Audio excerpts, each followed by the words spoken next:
Jennifer अपने नए घर में अभी कुछ दिनों पहले ही शिफ्ट हुई थी। वो यहाँ पर बहुत खुश थी। शहर की भाग दौड़ से दूर यहाँ पर वो काफ़ी शांति से रह रही थी। यहाँ पर ज़्यादा मकान नहीं थे, कुछ एक आध घर दूरी पर ही बने हुए थे।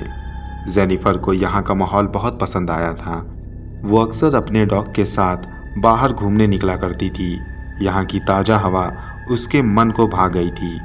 एक बार की बात है, उसका डॉग उससे छूटकर भागता हुआ जंगलों की ओर निकल गया।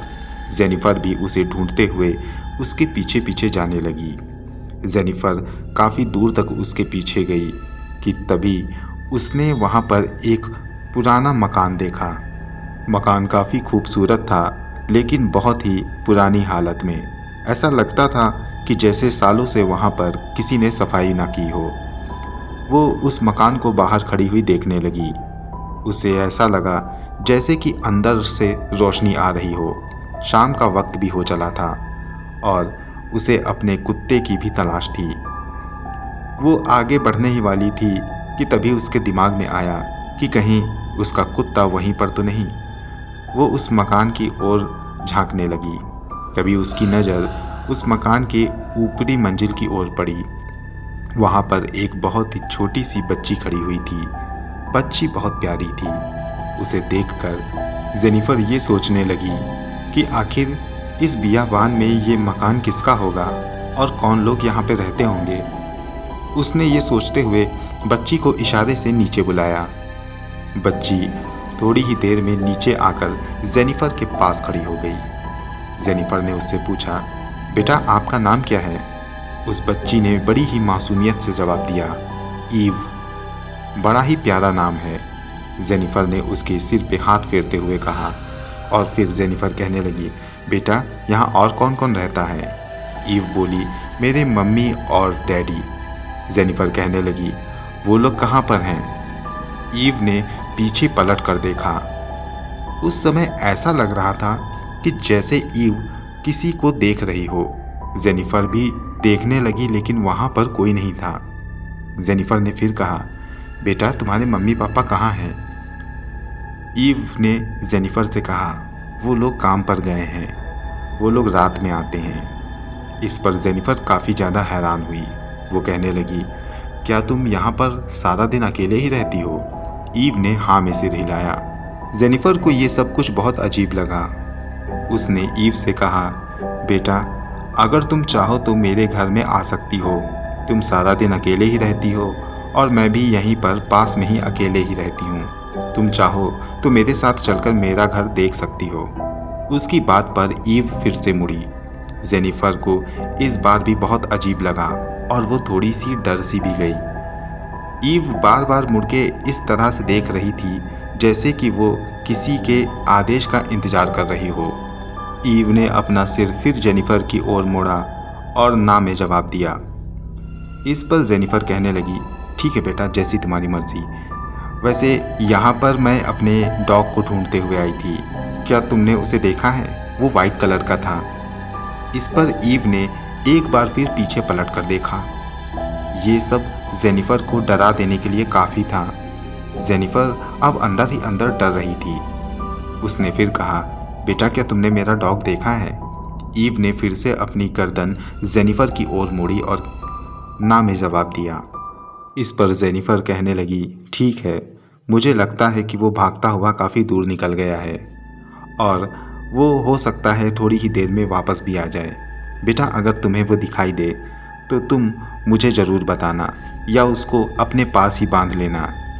ये कहकर उसने ईव को अंदर जाने को कहा और खुद अपने घर की ओर मुड़ने लगी कि तभी उसका पैर वहीं छोटे से गड्ढे में फंसा और वो नीचे गिर गई।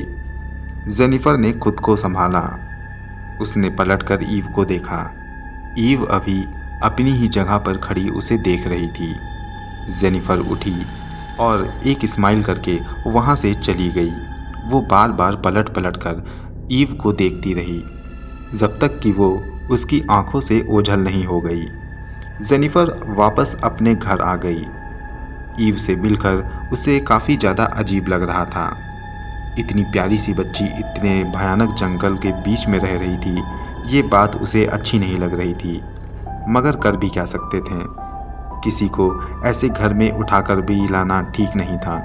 ये सब सोचते हुए जेनिफर अपने घर आ गई, मगर जब वो दरवाज़ा खोलने चली तो उसको अपने घर की चाबी नहीं मिल रही थी। वो अपने कोट की जेब में इधर उधर चाबी को खोजने लगी, मगर उसे कहीं भी चाबी नहीं मिली। फिर उसे याद आया कि वो ईव के घर के बाहर गिरी थी। हो सकता है उसके गिरने से चाबी वहीं गिर गई हो। ये सोचकर वो हाथ में टॉर्च लेकर ईव के घर की ओर जाने लगी। अब सन्नाटा हो चुका था और अंधेरा भी छा गया था। वो टॉर्च की रोशनी के सहारे ईव के घर के करीब पहुंच गई।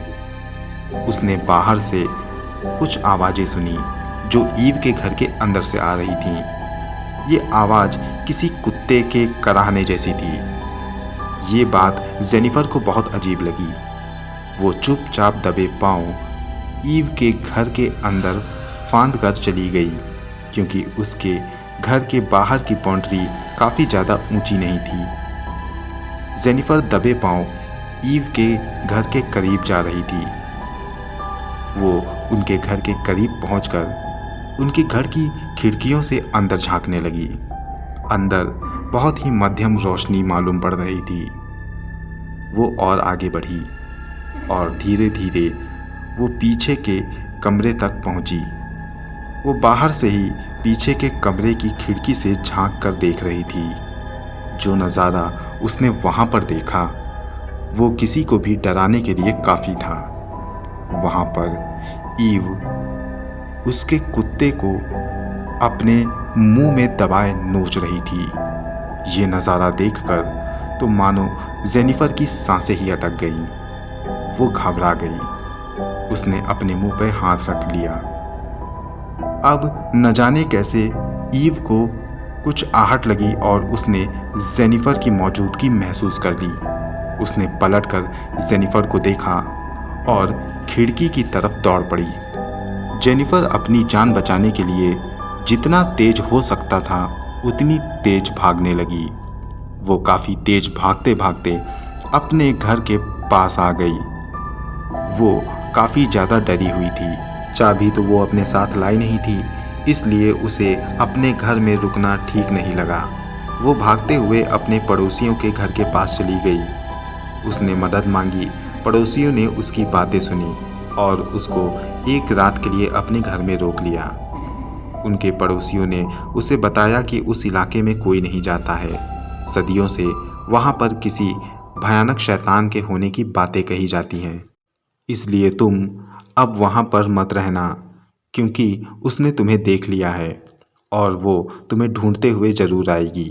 तुम जितना जल्दी हो सके ये जगह खाली कर दो।